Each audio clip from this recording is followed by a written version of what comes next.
Hello students.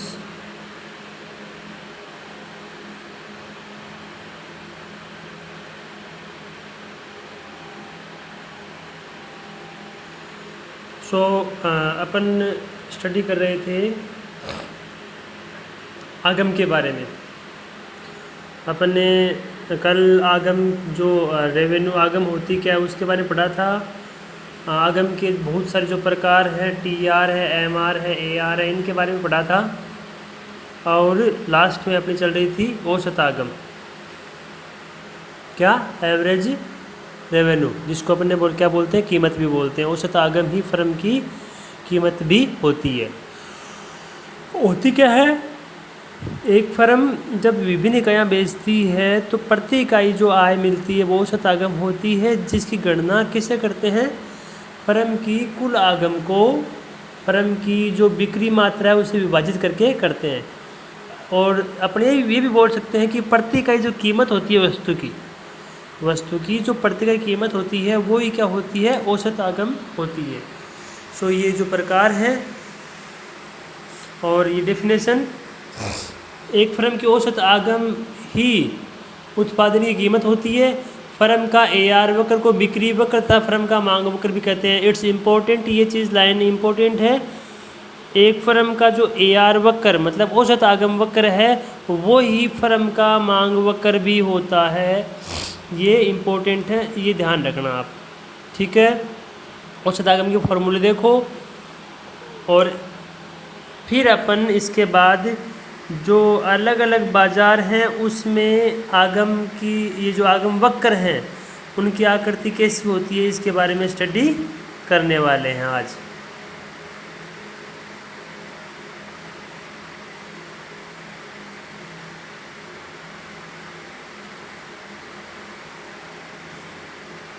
तो अब topic start होता है विभिन्न बाजारों में फर्म के आगम वक्र। इकोनॉमिक्स में अपन जिस बाजार का अध्ययन करते हैं उसको कंपटीशन के आधार पर बांटा गया है। इकोनॉमिक्स में कंपटीशन के आधार पर जो मार्केट है उसका अपन अध्ययन करते हैं। कंपटीशन के आधार पर प्रतिस्पर्धा, कंपटीशन मतलब प्रतिस्पर्धा, प्रतियोगिता के आधार पर एक जो बाजार होता है उसको अपन 3 भागों में बांटते हैं।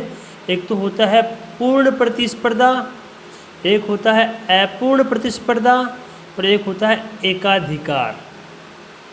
पूर्ण प्रतिस्पर्धा, अपूर्ण प्रतिस्पर्धा और एकाधिकार बहुत ही इजी है मार्केट ये, और इम्पोर्टेंट भी है और समझने में इंटरेस्टिंग भी है। बस आपको थोड़ा ध्यान रखना पड़ेगा। मैं विद एग्जाम्पल आपको सब चीज़ें क्लियर कर दूंगा। तो अब आप देखिए पूर्ण प्रतिस्पर्धा, अपूर्ण प्रतिस्पर्धा और एकाधिकार। वापस नाम सुन लीजिएगा। पूर्ण प्रतिस्पर्धा या इसको पूर्ण प्रतियोगिता भी बोल सकते हैं। दूसरा है अपूर्ण प्रतिस्पर्धा या अपूर्ण प्रतियोगिता। और तीसरा है एकाधिकार। क्या होगा, एकाधिकार। इसको इंग्लिश में बोलते हैं परफेक्ट कंपटीशन, अपूर्ण प्रतिस्पर्धा को इम्परफेक्ट कंपटीशन और एकाधिकार को बोलते हैं मोनोपोली। क्या बोलेंगे, मोनोपोली, ठीक है। तो ये चीज़ें हैं क्या, मैं आपको एक दूसरा एग्जाम्पल देता हूँ इसको समझने के लिए। बाज़ार के जो विभिन्न स्वरूप हैं उनको समझने के लिए आपने अब तक पढ़ा होगा लोक कितने हैं। लोक 3 लोक पढ़े हैं, स्वर्ग लोक, पृथ्वी लोक और पाताल लोक। ये सुना हुआ, स्वर्ग लोक, पृथ्वी लोक और पाताल लोक या नरक लोक भी जिसको अपन बोलते हैं, ठीक है। एक्चुअल में अपन ने किसे देखा है, कौन से लोक को देखा है, अपन ने तो देखा पृथ्वी लोक। अपन सबसे बेस्ट किसे मानते हैं, स्वर्ग लोक को। सबसे घटिया किसे मानते हैं, पाताल लोक को, नरक लोक को। तो पृथ्वी लोक क्या है, स्वर्गलोक और पृथ्वी लोक की ये जो पाताल लोक है, ये जो नरक लोक है, उसके बीच की सिचुएशन, उसके बीच की सिचुएशन मतलब पृथ्वी लोक पर आपको स्वर्ग और जो नरक है, पाताल है, दोनों के क्वालिटीज़, दोनों के गुण देखने को मिल जाएंगे इसी पृथ्वी पर। तो रियलिटी क्या है? ये पृथ्वी लोक है, हकीकत यही है। उसी प्रकार बाजार के जो 3 स्वरूप बताए हैं, एक तो पूर्ण प्रतियोगिता, एक है अपूर्ण प्रतियोगिता और एक है एकाधिकार। तो जहाँ स्वर्गलोक की बात करते हैं वो कंडीशन है ये मार्केट। कौन सा बाजार? पूर्ण प्रतिस्पर्धा। स्वर्गलोक हकीकत में नहीं है, काल्पनिक है। वैसे पूर्ण प्रतिस्पर्धी बाजार भी क्या है? काल्पनिक है, रियलिटी में नहीं है। स्वर्गलोक के जो स्वर्ग है उसके गुण, उसकी कुछ चीज़ें अपने को यहीं देखने को मिल जाएगी। जैसे कई जगह खूबसूरत जगह पर जाते हैं तो अपन बोलते ना कि देखो ये स्वर्ग जैसा शहर है, स्वर्ग जैसी सुंदरता है या खूबसूरती है। मतलब कई जगह ऐसी होती है पृथ्वी पर तो अपन ये बोलते हैं। और कुछ जगह ऐसी होती है जहाँ पर बहुत गंदगी होती है, बहुत मतलब रस होता है, तो वहाँ पर बोलते हैं नरक की सी जिंदगी है यहाँ पर। ये दोनों चीज़ें यहीं पर देखने को मिल रही है अपने को सेम। वैसे ये जो पूर्ण प्रतियोगिता है, इस बाज़ार की जो विशेषता है वो स्वर्ग जैसी है। मतलब ये बाज़ार की सबसे आदर्शतम अवस्था होती है। कौन सा बाज़ार? पूर्ण प्रतिस्पर्धा। काल्पनिक है, रियलिटी में नहीं पाया जाएगा, परंतु इसके कुछ गुण हैं वो अपने को वास्तविकता में देखने को मिल जाते हैं। अब जैसे स्वर्ग बताया, स्वर्ग तो इस बाज़ार को बताया है, और जो पाताल की कंडीशन है वो दे रखी है एकाधिकार को। अब अपन ने न तो पाताल देखा है न अपने स्वर्ग देखा है ना। वैसे ही मार्केट में पूर्ण प्रतिस्पर्धा और जो एकाधिकार है वो दोनों ही अवस्थाएं नहीं पाई जाती है पूर्णतः। इन दोनों अवस्थाओं के कुछ अंश अपने को देखने को मिल सकते हैं, और वो किस में मिलेंगे? अपूर्ण प्रतिस्पर्धा बाजार में। मतलब वास्तविक जो बाजार है वो अपूर्ण प्रतिस्पर्धा बाजार है। ठीक है, तो अपन अभी अपने बाजार वाला टॉपिक स्टार्ट नहीं किया है। अभी अपन पढ़ रहे हैं विभिन्न बाजारों में फर्म के जो आगम वक्र हैं उनकी आकृति कैसी होती है। तो सबसे पहले अपन इस बाजार को समझते हैं कि पूर्ण प्रतिस्पर्धी बाजार होता क्या है। एक ऐसा बाजार जिसमें बहुत सी असंख्य क्रेता और असंख्य ही विक्रेता होते हैं, बहुत सी फर्में होती हैं।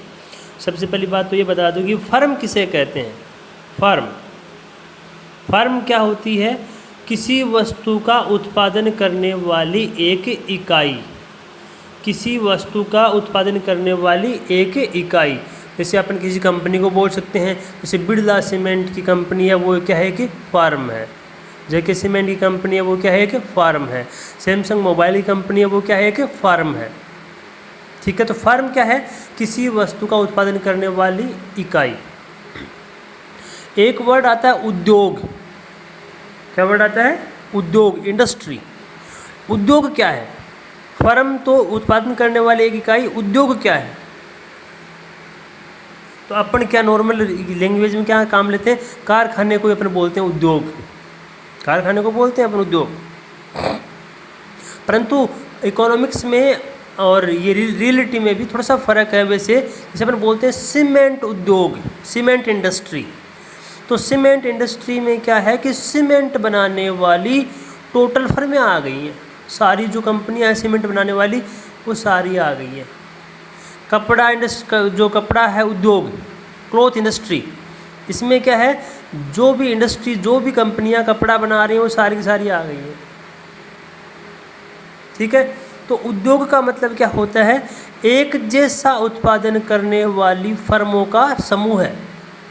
एक जैसा उत्पादन करने वाली फर्मों का समूह है क्या कहलाता है? उद्योग। और किसी वस्तु का उत्पादन करने वाली एक इकाई क्या कहलाती है? फर्म कहलाती है। अब जैसे एक अनाज जो है, अनाज का उद्योग व्यवसाय है, तो अनाज में भी क्या है? बहुत सारे उत्पादक हैं, बहुत सारे जो लोग किसान हैं जो उत्पादन करते हैं। एक किसान को अपन एक फर्म बोल सकते हैं।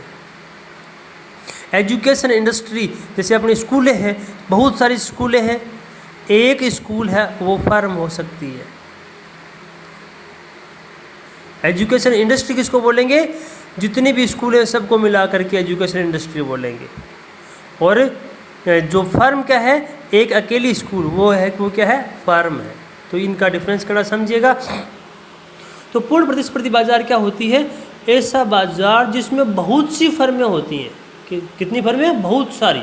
कोई संख्या निश्चित है? कुछ भी संख्या निश्चित नहीं है, अनिश्चित है। बहुत सारी फर्में।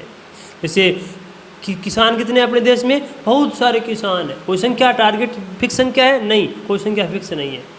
जैसे अपने सर में बाल कितने हैं? बहुत सारे बाल हैं। कितने बाल हैं? संख्या फिक्स नहीं है। आकाश में तारे कितने हैं? बहुत सारे तारे हैं, असंख्य तारे हैं। वैसे ही पूर्ण प्रतिस्पर्धी बाजार वह होता है जिसमें वस्तु का, अब यहाँ पर देखो अपन इकोनॉमिक्स के दो पार्ट है, माइक्रो एंड मैक्रो। अपन पढ़ रहे हैं माइक्रो, व्यष्टि अर्थशास्त्र है वो पढ़ रहे हैं, जिसमें अपन किसी एक वस्तु या एक व्यक्ति या एक उत्पादन का साधन या फिर मतलब एक फर्म है या कुछ करने का मतलब है एक इकाई का अध्ययन करेंगे। तो यहाँ पर जो बाज़ारों की बात करें वो किसी पर्टिकुलर एक वस्तु का मार्केट लेंगे, किसी भी वस्तु का मार्केट लेंगे। तो पूर्ण प्रतिस्पर्धा में किसी एक वस्तु को बनाने वाली बहुत सी फर्में होती हैं। जैसे गेहूं उत्पादन करने वाले कितने किसान हैं? बहुत सारे किसान हैं ना। वस्तु कितनी है? एक ही तो है, गेहूं है। वस्तु एक ही है, क्या? गेहूं। और बनाने वाले कितने? बहुत सारे उत्पादक हैं। अच्छा, सब जो उत्पादक माल बना रहे हैं उसमें कोई अंतर भी नहीं है, नाम का भी अंतर नहीं है। सबका उत्पादन का नाम क्या है? गेहूं। सिर्फ अपन गेहूं उत्पादन करने वाले किसानों की बात करेंगे तो नाम का भी अंतर नहीं है। जो उत्पादन कर रहे हैं उसका नाम क्या है? गेहूं है।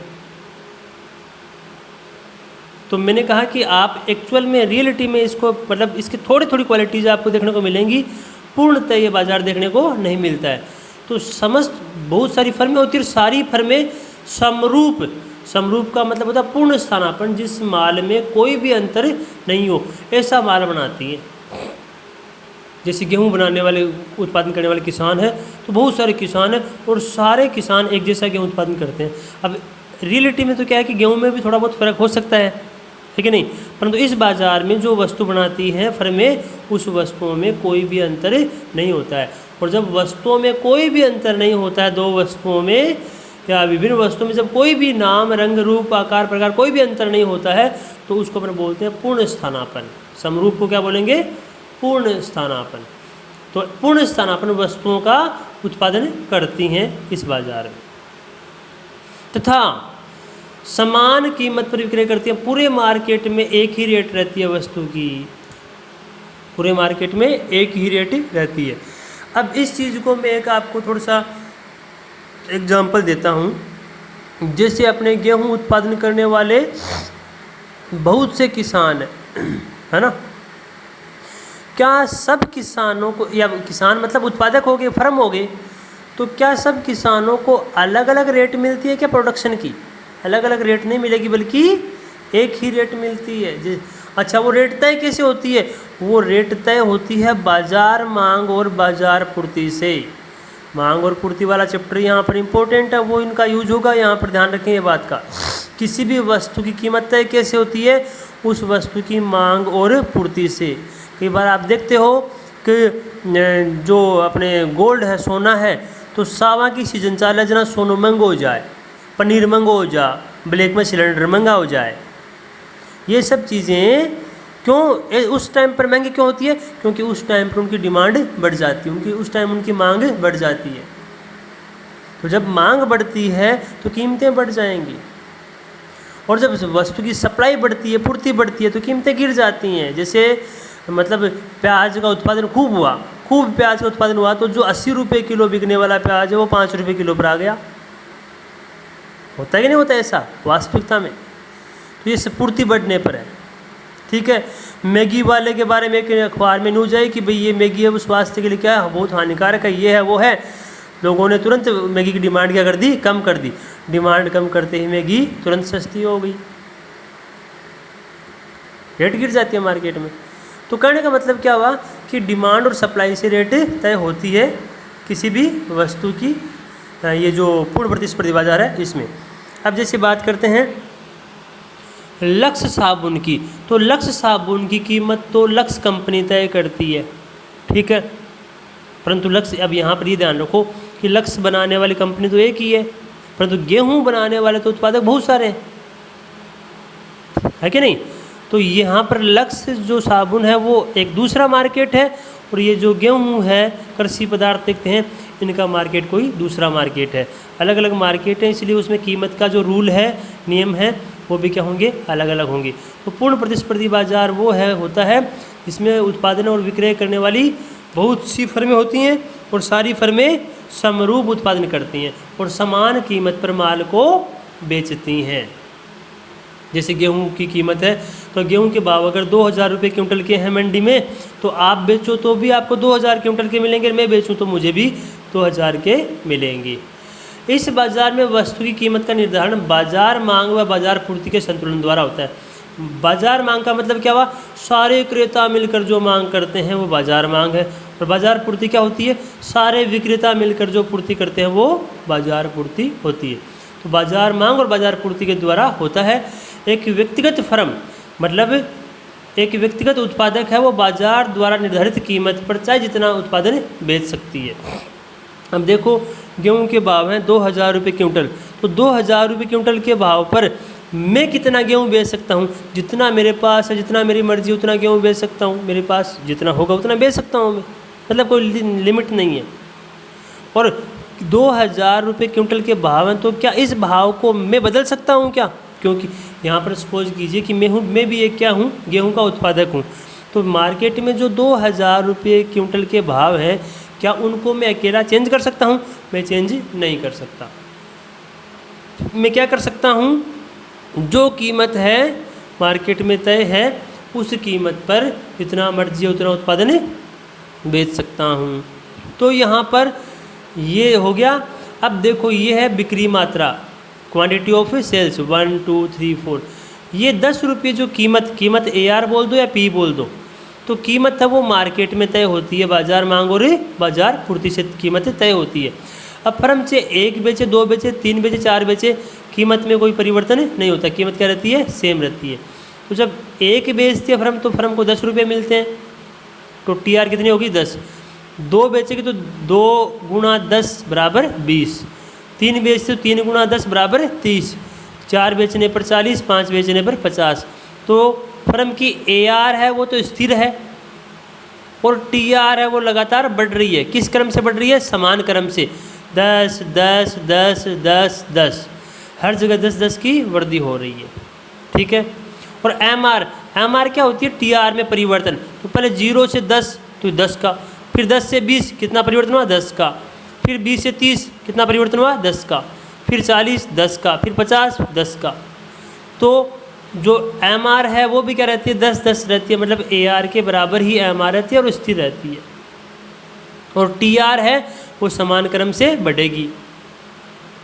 ये टेबल बन गई पूर्ण प्रतिस्पर्धा के अकॉर्डिंग।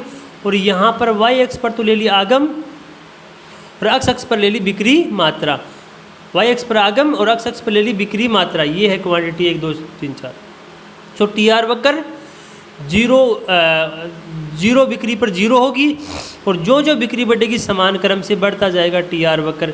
इस टाइप का TR वक्र बनेगा। मैंने बिना डाटाओं के ये बना रखा है, तो इस टाइप का TR वक्र बनेगा। और जो AR और MR देखो क्या है, चाहे कितना ही माल बेचो क्या रहेंगी, 10 10 दोनों क्या है, बराबर हैं और स्थिर हैं, न तो घट रही हैं न बढ़ रही हैं, बराबर हैं। सो AR MR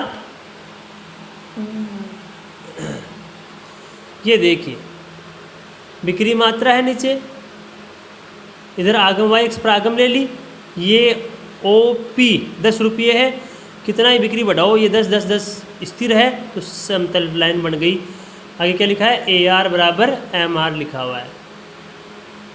अच्छा ये 10 रुपये तय कहाँ से हुए, ये देखो इधर साइड में बना रखा है, बाजार मांग और बाजार पूर्ति दोनों के संतुलन से कीमत तय होती है, और वो संतुलन से जो कीमत तय होती है वो फर्म जो का तो स्वीकार कर लेती है।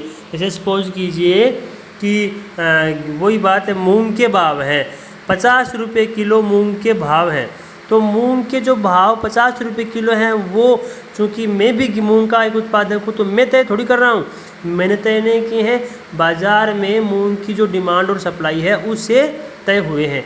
मैं क्या करता हूँ, मार्केट में जो तय है रेट हुए, मार्केट में यहाँ पर ये तय हुआ डिमांड और सप्लाई से, तो ये जो जहाँ एक दूसरे बराबर होती है ना वहाँ पर रेट तय होती है।